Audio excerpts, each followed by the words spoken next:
Olá, seres humanos! E aí, tudo bom com vocês?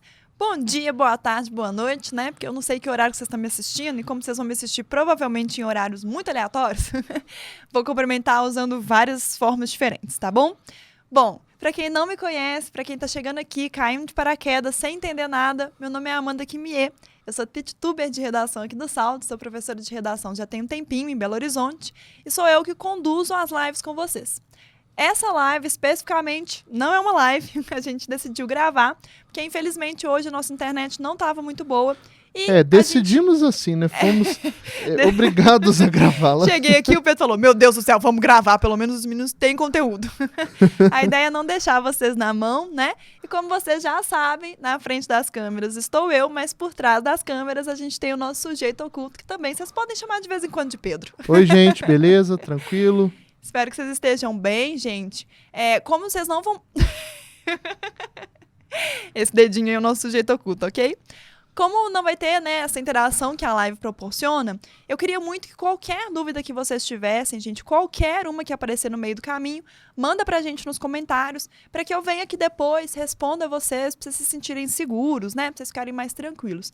Lembrando que a ideia com a live, e também agora com esse vídeo gravado, é justamente ajudar vocês a se sentirem mais seguros no dia da prova.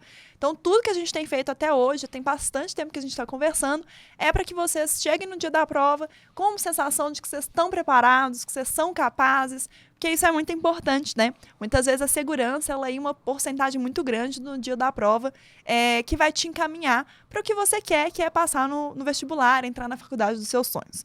Beleza, gente? Como a gente sempre faz, na live de hoje a gente vai analisar uma frase temática e corrigir uma redação em cima desse tema, tá? Também é legal que vocês saibam, para quem está assistindo a gente aqui pela primeira vez, que vocês podem mandar, se vocês quiserem, a redação de vocês para a gente corrigir aqui ao vivo, né? Muitas vezes vocês me procuram com uma angústia muito grande, que vocês não sabem por que estão indo mal, o que está acontecendo, como é que você faz para poder melhorar. E a ideia com as lives é ajudar você nesse processo, tá bom? Na live de hoje, a aluna que encaminhou a redação dela usou como base para poder fazer essa redação um dos nossos vídeos do tema de Buenas. Vocês já devem conhecer os temas de Buenas. É uma série de vídeos que a gente tem no nosso YouTube, analisando alguns temas de redação que podem cair lá no dia da prova. Tem tema de tudo quanto é coisa, né, Pedro? A gente tem temas sobre IST, a gente tem temas sobre maus tratos contra crianças, a gente tem temas sobre a questão do idoso. Tem, assim, uma quantidade absurda de temas ali que vocês podem assistir mesmo, maratonar, ficarem bem à vontade. E tem esse esquema meio sério, assim, é bem gostosinho, acho que vocês vão gostar, tá? Bom, a aluna de hoje, ela utilizou o vídeo que vocês vão ver agora na tela como sendo uma base para o tema para a redação que ela vai escrever. Esse vídeo é um vídeo que tem no nosso canal, ele é um vídeo de mais antigo, né? Vocês estão vendo aí, ele é de 2019, e ele é sobre a questão da escassez hídrica, da crise hídrica, tá? Então esse vai ser o assunto sobre o qual a gente vai falar agora, e também um assunto que foi utilizado pela aluna para poder escrever a redação dela, que é a redação que a gente vai corrigir hoje, tá? Só tem um ponto que eu queria muito conversar com vocês, que é o seguinte. Aqui, para quem já tem mais tempo de live, né, para quem já é mais aluno raiz das nossas lives, já devem ter percebido que eu sempre faço a mesma coisa com a frase temática, que é, eu não só apresento a frase temática para vocês, mas eu tento também mostrar para vocês a importância de prestar atenção nos mínimos detalhes da construção da frase temática, para que no dia da prova você não tangencie o tema, né? Tangenciar o tema é uma coisa que acontece quando a gente não está preparado e quando a gente faz uma leitura ansiosa da frase temática. No dia da prova, eu queria muito que vocês não fizessem essa leitura ansiosa. Queria que vocês olhassem para a frase temática com bastante cuidado e tentassem entender cada uma das partes para não correr nenhum risco de tangenciar. E aí, uma das coisas que eu vou comentar com vocês hoje é que, infelizmente, a nossa aluna tangenciou a frase temática. A frase temática que a gente tinha lá no vídeo era essa aí que vai aparecer para vocês. Vocês vão até ver a Vanessa aí, né? Que era os efeitos da escassez de água no século XXI. Vanessão. Então, Vanessão, né? Então, o aluno, ao fazer uma redação, vamos supor que esse foi o tema, né? Chegou lá no dia da prova, você abriu sua redação, esse foi o tema. O que o aluno tinha que fazer, né? Falar sobre os desdobramentos, as consequências que a crise hídrica pode provocar no século XXI. A redação que a gente vai corrigir agora, ela não mencionou a ideia de efeitos. Então, quando a gente não menciona um trechinho do nosso tema, principalmente o trecho que é ligado ao recorte, né? Eu comento com vocês que a frase temática é formada por 3 partes. A primeira parte é um recorte que te induz a um determinado argumento. A segunda parte é o eixo central do tema. E a terceira parte é o contexto em que o eixo central se encaixa. A palavra efeitos, então, ela é o primeiro recorte e é ela que vai induzir a uma determinada argumentação. Quando na nossa redação, lá no dia da prova, a gente atende ao eixo central, ou seja, a gente fala de crise hídrica, mas não fala de efeitos, isso é considerado tangenciamento. Por exemplo, no ano passado, né? A prova foi esse ano, mas o Enem de 2021, né? 2021? 2020, né, na verdade. Tô toda confusa, gente. É porque não sei se vocês também ficaram confusos. É porque o Enem de 2020 aconteceu em 2021. Isso, exatamente. Essa é a confusão. Essa é a confusão que eu faço com bastante frequência. Mas, enfim, o Enem de 2020... Se for parar pra pensar, nós vamos ter 2 Enems esse ano. É mesmo. Que a gente loucura, teve em janeiro gente. E agora em novembro, é verdade. Primeiro ano Nossa que a gente tem 2 Senhora. Enems. 2 Enems sem ser 2 Enems porque um deu pau, né? Sim. Geralmente tem 2 porque um dá problema, né? Mas, enfim, no ano passado, mas que aconteceu neste ano, né, o Enem de 2020, a frase temática foi o estigma associado às doenças mentais na sociedade brasileira. E aí os alunos que falaram apenas de doenças mentais, mas não chegaram a mencionar a ideia de estigma, tiveram a redação considerada como tangenciamento, tá? Então, tangenciar, uma das formas de tangenciar é fazer isso. É atender o eixo central e negligenciar o recorte. Por isso que eu falo muito com vocês sobre como é importante pegar cada um desses trechos no dia da prova e, em vez de ler o tema rapidamente e já começar a escrever a sua redação sem analisar com cuidado, pega esse tema, respira, pega o primeiro recorte, tenta entender o primeiro recorte, faz carinho no tema, né? Deixa o tema se sentir confortável perto de você se sentir confortável perto do tema, né? Claro que eu tô brincando, gente, mas a ideia aqui é justamente vocês tentarem pegar a frase temática e aprofundar e amadurecer essa frase temática, tá? Por que que isso é importante? Porque o tangenciamento do tema, né? Então, o problema do tangenciamento do tema, que é o não mencionar 100% da frase temática, não trabalhar toda a frase temática, vai gerar alguns problemas nas suas competências. Na competência 2, um tema tangenciado, ele não consegue passar de 40 pontos. Então, esse é um problema que a gente tem, né? Então, você pode ter feito um texto lindo. Se você tangenciar, ou seja, se você deixar de falar da palavra efeitos, igual aconteceu aqui, na competência 2 você vai perder muitos pontos, né? Você vai ter apenas 40 pontos. E na competência 3, a sua nota vai ficar aí em torno de 80, mais ou menos aí em torno de 80 e 40 também, né? Então, a nota ela cai muito por causa do tangenciamento do tema. Você não tem sua redação zerada, porque você está falando do eixo central, né? Que é a crise hídrica, mas você vai ter uma nota mais baixa, provavelmente, tá? Então, aí o que eu resolvi fazer aqui? Para que a nossa aluna, né, que é da redação que eu vou corrigir, não tenha uma nota muito baixa nessas competências, porque senão não faz muito sentido, né, a gente avaliar, por exemplo, o repertório, já que a nota vai ser baixa de qualquer forma, entenderam, né? Se o aluno tangencia o tema, pode ter o repertório que for, que não faz muita diferença para a nota, continua sendo uma nota baixa, entendem? Então, para não acontecer isso, agora, o que eu decidi fazer? Eu dei uma ajudadinha aí, tá? O Enem não vai fazer essa ajudadinha que eu tô dando aqui agora, não, tá? O que eu fiz? Resolvi fazer, então. Nós vamos mudar a frase temática. A gente vai adequar a frase temática à redação, em vez de adequar a redação. Tá vendo, gente? Vocês querendo me colocar no Burn Book, né? Não precisa, gente. Não precisa me colocar pra Cristo. Eu sou gente boa. A ideia aqui é ajudar, tá? Mas lembra disso, tá? Já pensou se o Enem fizesse isso? Quem dera, né, gente? Nosso sonho, claro. Então, vamos lá, né? O primeiro ponto importante que eu queria, então, que vocês tomassem cuidado é analisa bem a frase temática, porque no dia da prova, essa solidariedade da professora não vai rolar, não, né? No dia da prova, ninguém vai mudar um tema por sua causa, tá? O ideal é que você consiga atender o tema, tá? Mas nós vamos mudar a frase temática. Então, em vez de a gente falar sobre os efeitos, nós vamos fazer uma frase temática mais neutra para ficar mais fácil de atender o tema, tá? A frase temática, então, que eu decidi colocar para ajudar a vida da aluna foi a questão da crise hídrica no Brasil. Porque aí a expressão a questão, que inclusive vai ser o nosso primeiro recorte, né? Então, o recorte número 1 da frase temática vai ser a ideia de a questão, beleza? Eu mudei, então, os efeitos para a questão. Por quê? Os efeitos te obrigam a falar de consequências, né? Mas a expressão a questão, ela é neutra. Então, se eu falar de consequência, tá tudo bem. Se eu falar de causa, tá tudo bem. Se eu falar enfim, de problemas, tá tudo bem, vai atender o recorte do mesmo jeito. Então, eu acho que é mais tranquilo pensando em atendimento do tema, beleza? E, de fato, gente, se cair um recorte com a expressão "a questão", o que vocês têm que pensar é que significa que o eixo central, que aí é crise hídrica, ele está em evidência. Se ele está em questão, significa que está rolando muito debate sobre esse assunto.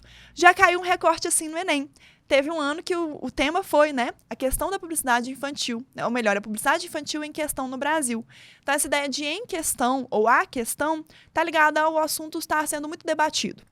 E a crise hídrica, vocês já devem ter percebido, tem sido um assunto muito debatido ultimamente. Eu separei algumas reportagens, gente, poucas, para vocês terem noção do tanto que tem disso, falando de crise hídrica. Todas elas são bem recentes, tá? Todas elas têm uma data mais próxima da gente. E a gente consegue ver, então, que a Folha de São Paulo, G1, são sites que estão muito preocupados com a questão da crise hídrica. Por exemplo, aí na Folha de São Paulo, a gente teve essa reportagem, né, da piora da crise hídrica e como que ela vai impactar a ideia da economia. Essa relação entre crise hídrica e economia é uma relação que tem sido muito feita pelo nosso governo.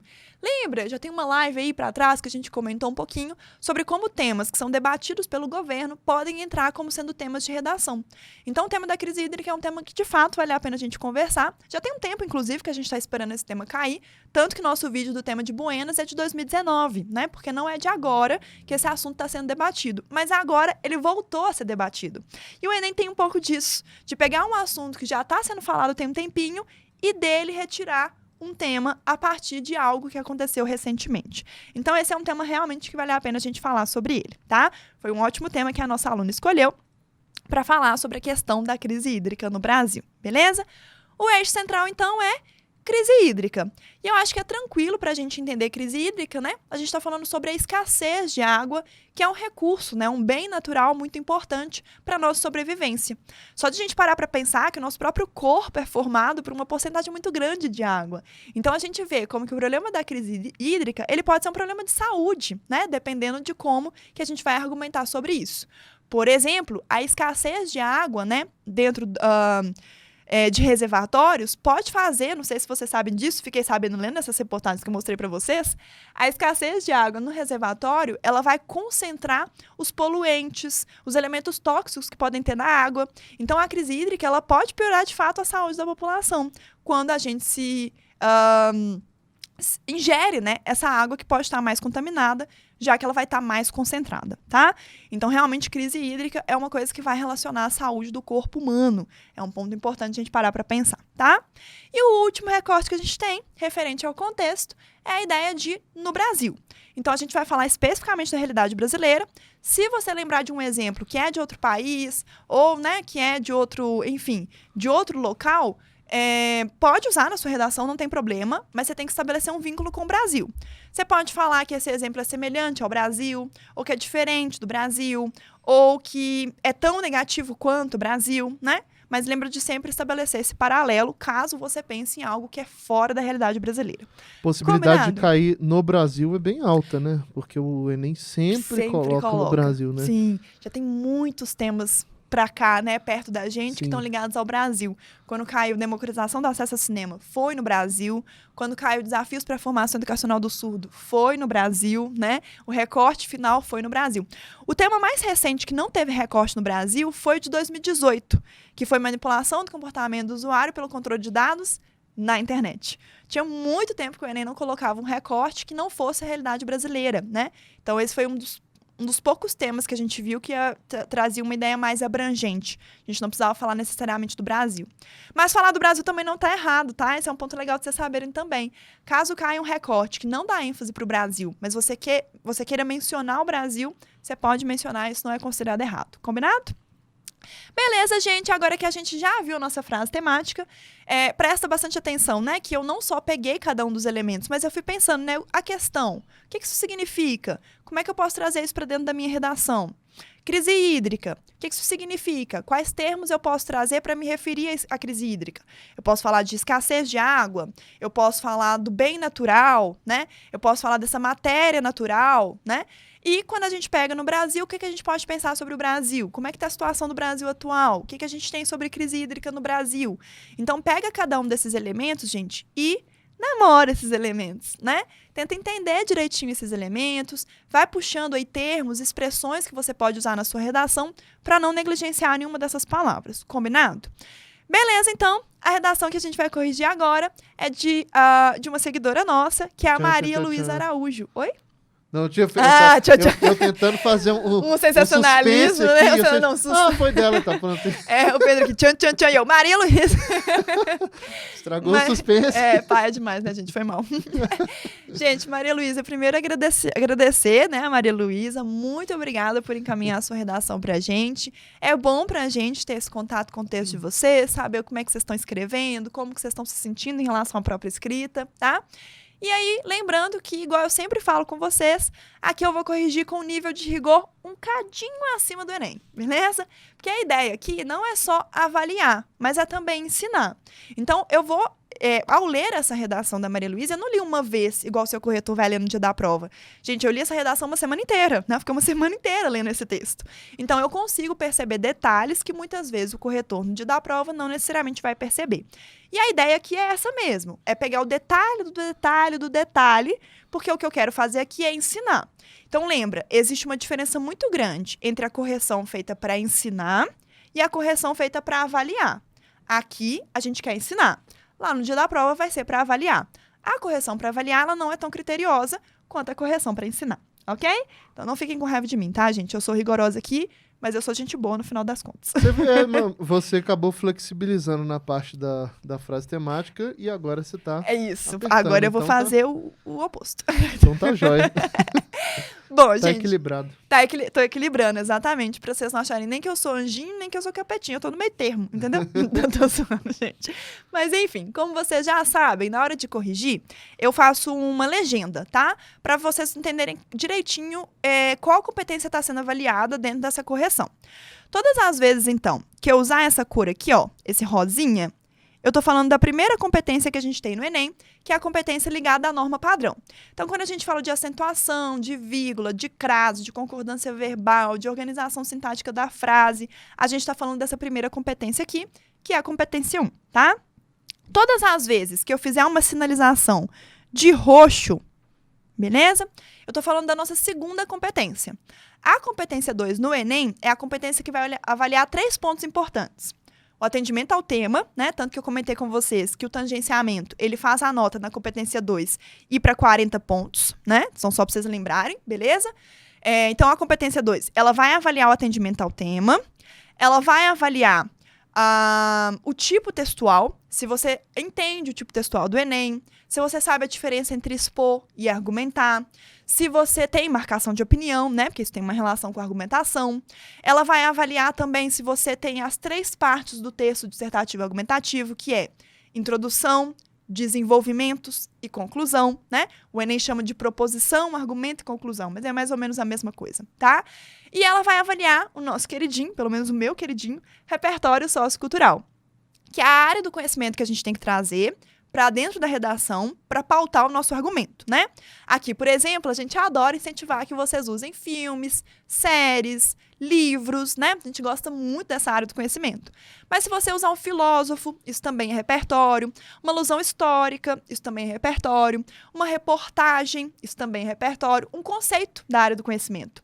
Se você colocar, por exemplo, assim na sua redação, a globalização, que é um conceito trabalhado pela área da geografia, se refere a etc, etc, etc, isso é repertório para o Enem, tá? Então, se você traz uma área para legitimar o seu argumento, isso entra como repertório. E isso vai ser avaliado na competência 2 do Enem. Mas tem essa ordem de avaliação, né? Primeiro o corretor vai ver se você atendeu o tema, depois ele vai ver se você entende o tipo textual, e o repertório é a última coisa. Tanto que, se a gente coloca repertórios muito bons, mas a gente tem um tangenciamento do tema, a nota cai mesmo assim. Entenderam? Tá? Então, essa competência vai olhar esses 3 elementos importantes. Todas as vezes que eu fizer uma marcação de azul, eu tô falando da competência 3, tá? A competência 3 é aquela que vai avaliar a organização das ideias no seu texto em relação ao planejamento que você fez previamente. E a gente chama isso, assim como o Enem, de projeto de texto. Gente, hoje não deu, que eu tava bebendo água no meio. Fiz um gargarejo aqui. Na hora que eu ia falar projeto de texto, eu dei uma leve olhada pro Pedro, do tipo, sua vez, Pedro, vai lá! E o Pedro tava bebendo água. Péssima ideia, né, gente? Projeto de texto? Projeto de texto. Então tá bom. Ai, muito bom. O melhor disso tudo é que é gravado, mas as bobeiras vão ficar, tá, gente? Fica, a gente já combinou que a bobeira vai ficar. Aqui é sem cortes. Sem cortes. Quem sabe faz ao vivo. Pena que não é ao vivo.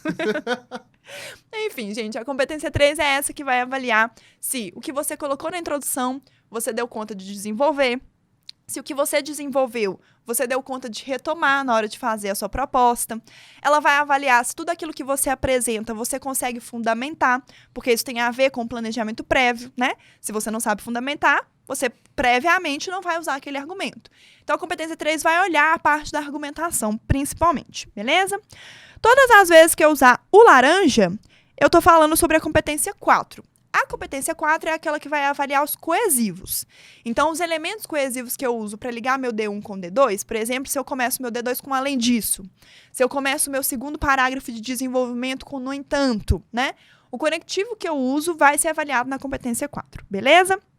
E todas as vezes que eu usar o verde, eu estou comentando sobre a competência 5, que normalmente é avaliada ali na conclusão, quando você elabora uma proposta de intervenção. E aí você responde as perguntinhas, né?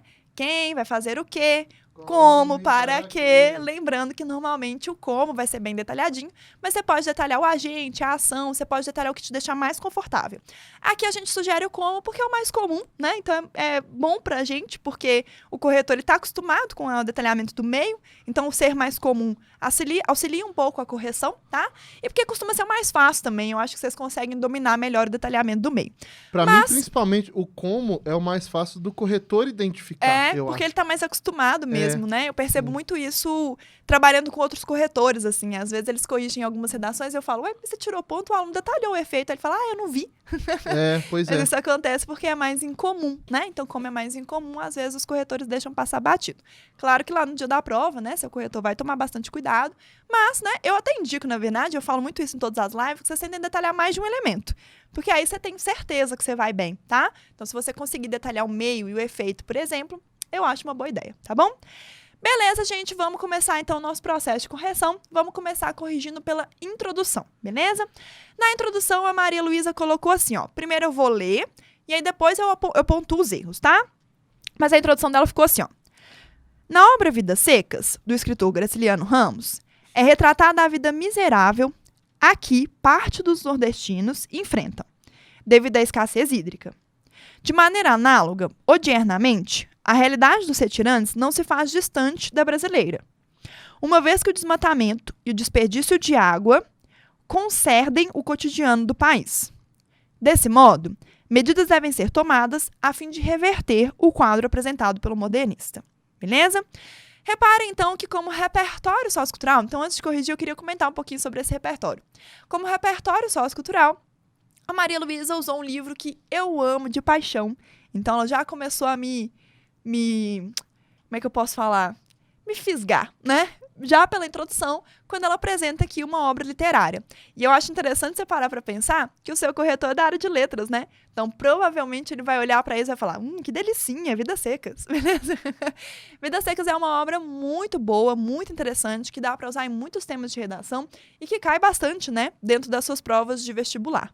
Vidas Secas é um livro escrito por Graciliano Ramos. Você consegue ler esse livro tanto como sendo um romance, né, então ler o livro inteiro, como sendo também formado por pequenos contos. É possível pegar os capítulos e ler os capítulos de forma independente. Muitas das obras do Graciliano Ramos são assim, né? Ele publicava os capítulos de forma independente no jornal e depois ele reunia tudo em um romance. Vidas Secas é um desses exemplos. Vocês já devem conhecer, inclusive, né, um dos personagens mais famosos do Vidas Secas é a baleia, né? Que é o cachorrinho, que tem um conto maravilhoso com a baleia do Graciliano Ramos, enfim. Ele vai trazer a história de uma família de retirantes que precisa se locomover justamente por causa da questão da seca, né? E ela vai trazer, né, a obra vai trazer uma narrativa voltada para o sertão nordestino. É um livro muito interessante, dá para a gente debater muitos temas além da questão da crise hídrica, como a questão da pobreza, da desigualdade social, da opressão numa relação de trabalho, o trabalho análogo à escravidão, A questão da linguagem, né? Sobre preconceito linguístico, sobre como língua muitas vezes é visto como sinônimo de poder, sobre a inferiorização do indivíduo quando ele se encontra numa classe social mais baixa, né? Então, é uma obra bem repleta de repertórios, de argumentos que a gente pode trazer para dentro da redação. Caso você queira ler Vidas Secas, vale muito a pena. E caso você já tenha lido, vale a pena também tentar relembrar do conteúdo, que vale muito vocês colocarem na redação, ok? Beleza, agora vamos avaliar. Eu vou começar avaliando as questões de norma padrão primeiro. Então, vou fazer uma leitura primeiro pensando na norma padrão. Depois eu volto falando sobre as outras competências. Então, vocês vão ver que, inclusive, ó, olha a cor que eu tô, né? A cor de norma padrão, que é o rosa, tá? Que é a competência 1. Aí, vamos lá. A Maria Luísa começa assim, ó. Na obra Vidas Secas, do escritor Graciliano Ramos, é retratada a vida miserável. Aí, aqui a gente tem um errinho, porque falta um acento, né? Miserável, beleza? Por que aqui a gente tem que ter um acento? Porque o miserável, ele é uma paroxítona. Vocês vão perceber aqui, ó, que a penúltima sílaba é a tônica, né? Para perceber que a penúltima sílaba é a tônica, tem uma coisa que dá para fazer, que no dia da prova, se você fizer, todo mundo vai te achar meio doido. O que não é ruim, não. Quando as pessoas te acham doido, elas te deixam em paz, né? Então não tem problema, não, tá? Que é você chamar a palavra. Finge estar na porta da casa de alguém e o nome da pessoa é miserável. Achei ótimo, inclusive, né? E aí você vai e fala assim, miserável. Repararam que eu me delonguei mais no rá? Miserável. Por que isso acontece? Porque a sílaba tônica, ela costuma exigir mais no nosso sistema fonatório. O que é exigir mais, né? Quando a gente estuda essa parte biológica do organismo, não sei se vocês sabem disso. Letras também é biologia. Os primeiros períodos a gente estuda, né, o aparelho fonatório, a gente estuda, né, o que faz a gente emitir os sons, né, mas enfim. E aí, a gente sabe, então, que a sílaba tônica é aquela que exige mais no nosso sistema fonatório, beleza? Então, miserável, a gente vai se delongar mais, né, nessa sílaba tônica aqui, porque ela é aquela que exige mais no nosso sistema fonatório. E aí, o que acontece? A regra é a seguinte, toda vez que você tem uma paroxítona e ela termina em el, ela é acentuada, beleza? Então, você tem uma paroxítona e ela vai ter que ser acentuada, ok? Então, a gente tem o primeiro errinho, vamos continuar, tá? Retratada a vida miserável. E aí a gente tem... Olha, gente, as coisas que o Pedro me acha. Ai, que saudade, inclusive, de assistir essas animações Dragon Ball, né? O miserável é um gênio. E aí, na sequência, a gente tem o seguinte. Um A aqui, olha. Aqui, né? Esse A aqui, ele só vai ser necessário se eu tiver algum elemento que exige a preposição a. Só que quando a gente faz a ligação entre a ideia que está nessa oração aqui, ó, com a palavra miserável, vida miserável, que é o que está sendo retomado pelo que, não dá para a gente perceber a necessidade do A. Então, esse A aqui, ele não deveria aparecer. Porque repara, olha, que grande parte dos nordestinos enfrentam uma vida miserável, mas não enfrentam a vida miserável, né? No sentido de A craseado, né? De A preposição, tá? Então, a gente não vai ter esse A aqui na frente do que, tá? Então, aí tem um probleminha de regência. Vale a pena, Maria Luísa, dar uma estudada em regência ligada aos pronomes relativos, que é o errinho que a gente tem aqui. Vou fazer um puxadinho para deixar aqui claro para vocês que esse seria um errinho de regência, tá? Não é um erro grave, mas vale a pena dar uma estudada, tá bom? Porque a gente usa muito preposição no texto, né? Então, é bom ter domínio da regência, tá bom? Então, a gente colocaria assim, né? Na obra Vidas Secas, do escritor Graciliano Ramos, é retratada a vida miserável que grande parte dos nordestinos enfrentam. Devido a, aqui a gente vai ter uma crase, porque o devido, ele exige a preposição a, mais o a de a escassez hídrica, esse a vai ser craseado, beleza? Então, devido a, craseado, crise hídrica. De maneira análoga, odiernamente, a realidade dos retirantes não se faz distante da brasileira, uma vez que o desmatamento e o desperdício de água concedem o cotidiano do país. Por que eu marquei o concedem? Porque eu busquei essa palavra e eu não encontrei. Essa, então, é uma palavra que não existe dentro do vocabulário da língua portuguesa.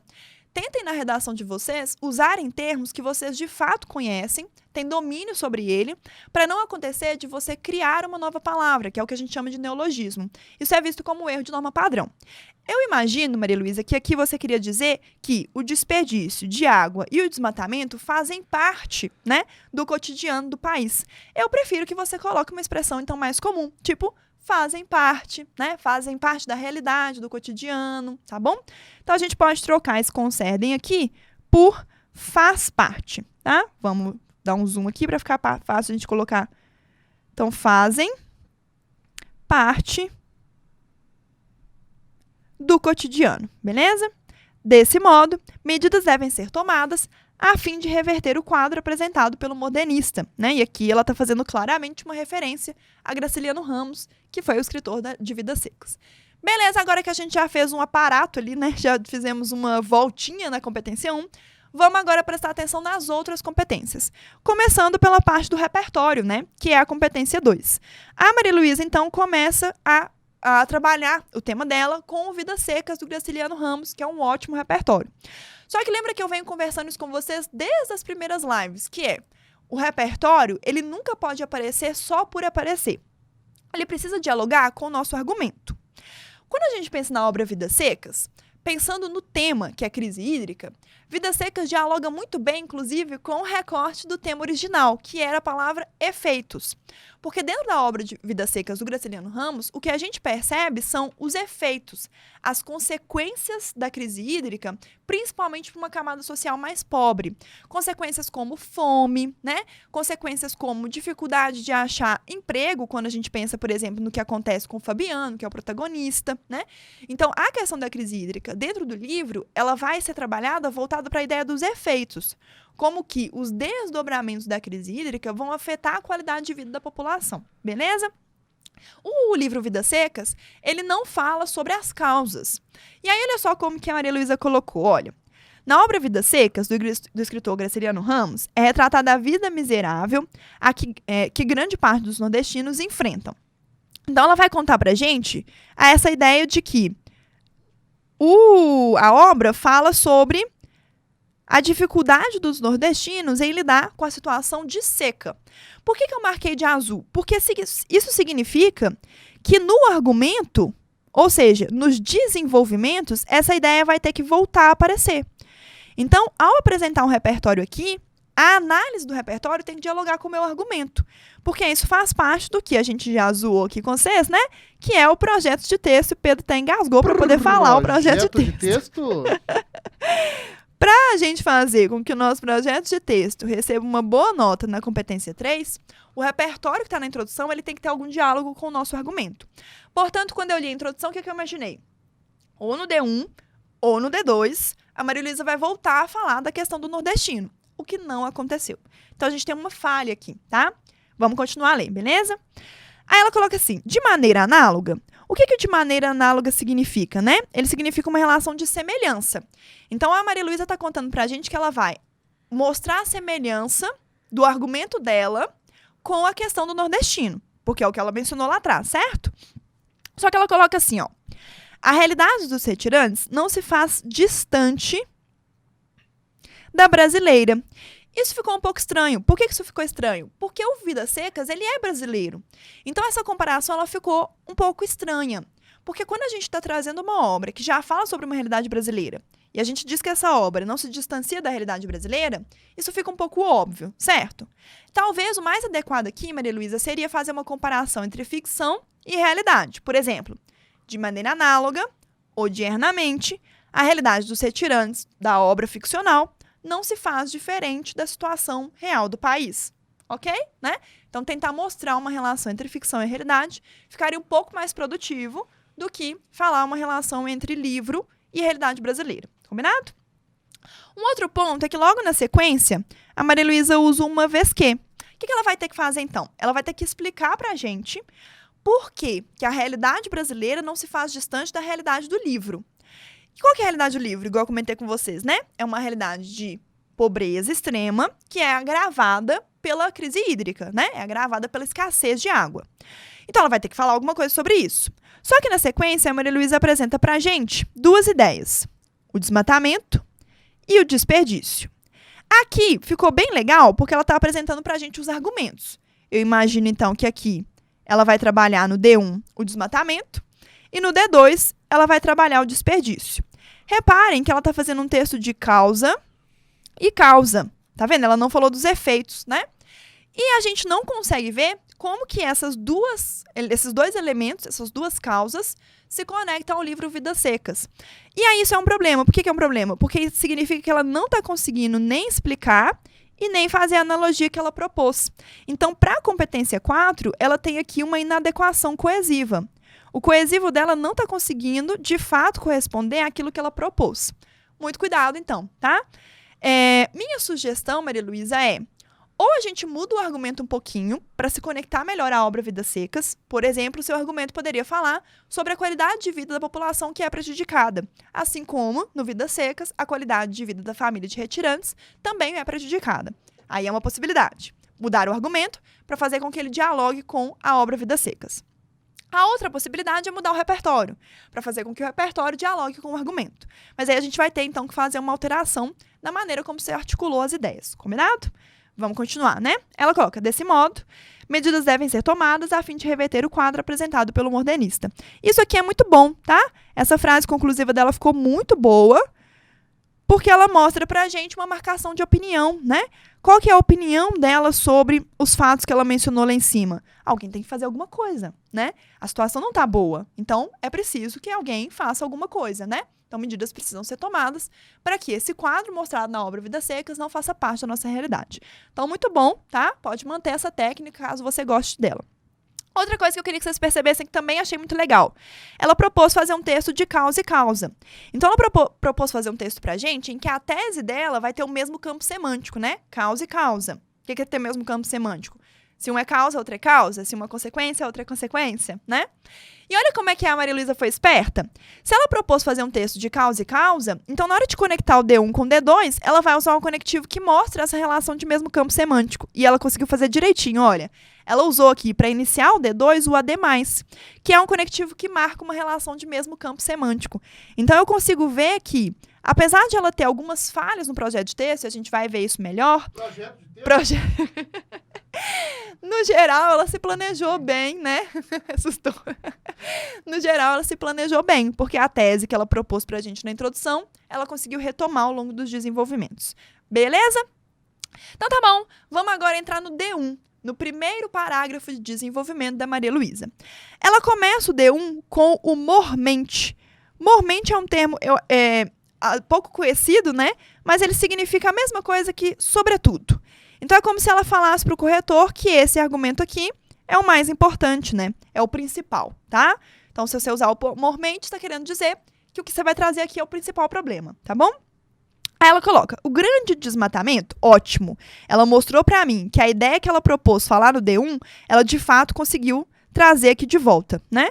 Então, ela realmente conseguiu conectar bem a proposição do argumento com o argumento que ela realmente trouxe, né? Então, o grande desmatamento florestal, aí vamos lá. Primeiro eu vou ler tudo primeiro, depois eu vou e analiso, tá? Então, o grande desmatamento florestal está enraizado no habitual brasileiro, visto que esse se faz presente desde a colonização portuguesa. De certo, cabe salientar que o desflorestamento implica significativamente no índice pluviométrico, de modo a afetar os reservatórios hídricos. Segundo Pedro Cortes, geólogo professor do Instituto de Energia e Ambiente da USP, as chuvas na Cantareira, em abril de 2021, é de apenas 10% da média histórica. E isso é resultado do desmatamento. Nessa ótica, a terceira lei de Newton afirma que toda ação gera uma reação. Desse modo, a atenuação das chuvas é resultado da imprudente relação homem-meio ambiente. Indubitavelmente, para um desfecho positivo, este problema deve ser solucionado. Beleza, agora vamos avaliar. Eu queria começar avaliando a norma padrão, depois eu analiso as outras competências, tá? Então, vamos lá. O grande desmatamento florestal está, né, acentuação. Eu reparei, Maria Luísa, que a acentuação é uma dificuldade que você tem. vale a pena, nessa época finalzinha aqui, próximo da prova, dar uma revisada na matéria de acentuação, revisar a redação que eu estou corrigindo aqui e outras redações que foram corrigidas também, para entender direitinho cada uma das regras de acentuação. Combinado? Então, está enraizado no habitual brasileiro. Aqui a gente tem um problema também, que é a palavra habitual ela é um adjetivo. Então, eu posso dizer, por exemplo, que isso é uma ação habitual. O adjetivo ele tem que estar ligado a um substantivo para ele fazer sentido. Aqui, na verdade, eu acho que você queria dizer no hábito, né? Que é o substantivo, tá? Então, no hábito brasileiro. Então, a gente tem mais um errinho aqui de norma padrão, beleza? Visto que o termo esse, o ideal é que ele venha acompanhado de um substantivo. Esse problema, essa situação, essa ação, essa atitude, tá? Então, visto que esse problema se faz presente desde a colonização portuguesa. De certo, cabe salientar que o desfloretamento implica significativamente no índice pluviométrico. Pluviométrico, faltou um acento aqui, né? De modo a afetar os reservatórios hídricos. Segundo Pedro Cortes, geólogo, professor do Instituto de Energia e Ambiente da USP, as chuvas da Cantareira em abril de 2021 são apenas 10% da média histórica, beleza? E isso é resultado do desmatamento. Nessa ótica, a terceira lei de Newton afirma que toda ação gera uma reação. Desse modo, o ideal é que a vírgula venha apenas antes, tá? A atenuação das chuvas é resultado da imprudente relação homem-meio ambiente. Sugestão? Essa ideia aqui, olha, dá pra gente deixar mais fluido, né? Da relação entre homem e meio ambiente, tá bom? Indubitavelmente, para um desfecho positivo, esse problema deve ser solucionado. Então, reparem que a gente teve muitos pequenos errinhos de norma padrão, principalmente erros que, às vezes, dificultam um pouquinho a linha de raciocínio, né? O corretor entender a fluidez do texto. Muito cuidado, vale muito a pena revisar a norma padrão nessa reta final para conseguir, no dia da prova, se sentir mais seguro. Beleza, agora vamos ver a questão da argumentação. A Maria Luísa começa com o seguinte argumento, né? O grande desmatamento florestal, então o argumento que ela retoma, né, lá do D1, lá da introdução, está enraizado no hábito do brasileiro. A primeira questão que eu pensei aqui, não sei se vocês também conseguiram notar isso, é o seguinte. Faz sentido eu dizer que isso faz parte da cultura, né? Principalmente porque ela mencionou uma ideia aqui, daqui a pouco a gente vai falar mais sobre ela, que é a colonização portuguesa. E aí, qual é o problema que eu senti? Apesar de fato, eu perceber também essa relação cultural, vale a pena a gente comentar que quem de fato faz o desmatamento não é o brasileiro, mas são as empresas, né? Claro que por trás das empresas a gente tem um indivíduo, né, brasileiro, mas é interessante que a gente pare para pensar que a gente aqui, o ideal é culpabilizar talvez as grandes empresas, as madeireiras, a agropecuária, e não focar necessariamente apenas no brasileiro. Conseguem entender isso, né? A gente, de certa forma, né, nós brasileiros, eu e você, nós também incentivamos, de certo modo, a questão do desmatamento. Por quê? Porque quem consome os produtos do desmatamento somos nós. Então, quando a gente vai lá e come uma carne que veio de uma indústria agropecuária, né, de uma grande fazenda, que desmatou uma área verde, você está incentivando o desmatamento. Mas é um incentivo indireto. Quem, de fato, faz o desmatamento são as grandes empresas. Valeria a pena falar um pouco sobre isso, beleza? Aí, o que acontece aqui? Quando a gente vê esse tópico frasal, ou seja, essa primeira frase que aparece no parágrafo de desenvolvimento, a gente vai fazer perguntas para ele. Uma das perguntas que eu vou fazer é: qual a relação entre desmatamento e crise hídrica? Pergunta número 1. Pergunta número 2 que eu vou fazer: por que isso está no hábito do brasileiro? Aí ela falou que é por causa da colonização, né? Aí eu vou perguntar: o que aconteceu na colonização para que a gente pudesse dizer que essas ideias estão conectadas? Que a cultura do desmatamento tem a ver com a colonização portuguesa.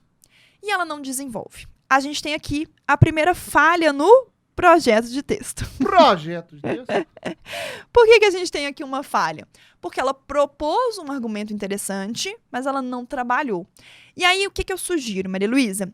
Tenta tirar a ideia da colonização ou desenvolver, um ou outro, tá? A gente não pode só mencionar e não trabalhar, beleza?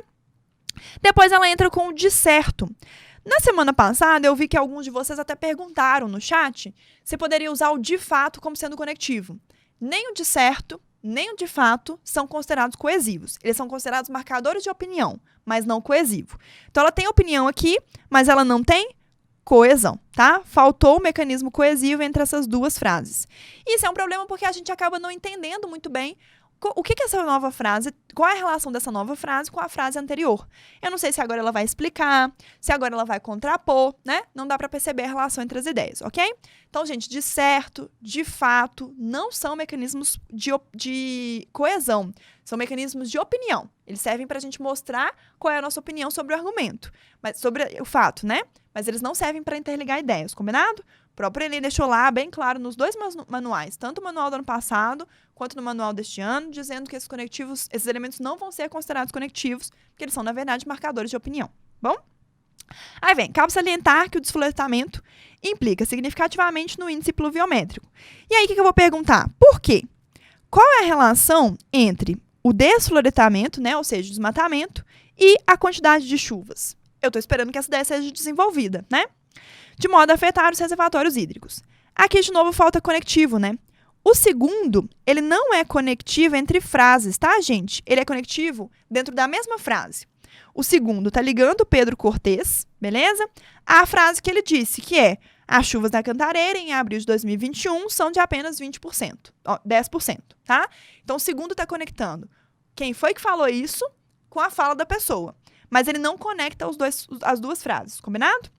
Então, mais uma vez, olha, faltou conectivo. Então, a gente tem uma ausência muito grande de coesivos aqui. Vamos continuar, tá? Aí ela traz pra gente um repertório, né? Que é o Pedro Cortês. Na verdade, eu tô falando Cortês porque foi como ela escreveu, mas eu dei uma pesquisada, eu não conhecia esse geólogo, tá? Mas dei uma pesquisada nele, ele é de fato um professor da USP, e, na verdade, o nome dele descobri que pronuncia assim, ó, Cortes, tá? O acento, na verdade, é do outro lado. Mas, ponto positivo, errar a norma padrão, errar nome próprio, não é errar a norma padrão. O Enem não tira ponto de vocês, tá bom?